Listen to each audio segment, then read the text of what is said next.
Viral জ্বর আক্রান্ত হলে কি ধরনের খাবার খাওয়া উচিত? গাঢ় সবুজ শাকসবজি, একদম সাইট্রাস ফ্রুটস যেগুলো আছে পেয়ারা, আমলকি, মালটা, কমলা, এখন আমড়া পাওয়া যাচ্ছে, জাম্বুরা পাওয়া যাচ্ছে, এগুলো কিন্তু প্রচুর ভিটামিন সি রিচ, এগুলো খেতে হবে। পাশাপাশি দেখা যাচ্ছে যে আমাদের যে খাবারের তেল ব্যবহার করছি সেটা ভিটামিন ই ফর্টিফাইড কিনা সেটা আমাদের খেয়াল রাখতে হবে। এছাড়াও আমাদের ভিটামিন ডিটা আমরা পাচ্ছি কিন্তু সূর্যের আলোতে আমরা যখন এক্সপোজ হচ্ছে আমাদের স্কিনটা, তখন আমরা ভিটামিন ডি পাচ্ছি। যখন আমরা এটা ব্যর্থ হচ্ছি তখন কিন্তু আমাদের ভিটামিন ডিটাও নিতে হবে। সো এই যে খাবারগুলো যদি আমরা একটু খাই তাহলে আমাদের বডি অ্যান্টিবডিটা আরও স্ট্রং হতে পারে।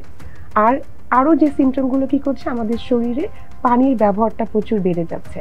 ঘাম হচ্ছে জ্বর থেকে, সেই ঘামের কারণে আমাদের বডিতে পানি শূন্যতা হতে পারে, সেই সাথে আমাদের ঘামের সাথে ইলেকট্রোলাইট ইমব্যালেন্স হতে পারে।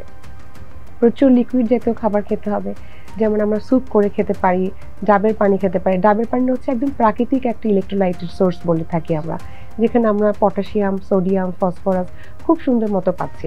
তো যারা ভাইরাল ফিভারে আক্রান্ত এখন, তারা এভরিডে ডাব খেতে পারেন। ডাব যদি কারোর সামর্থ্য না হয়, ওর স্যালাইন খেতে পারেন। এছাড়া বাসায় হয়তো চিকেন স্যুপ করতে পারেন।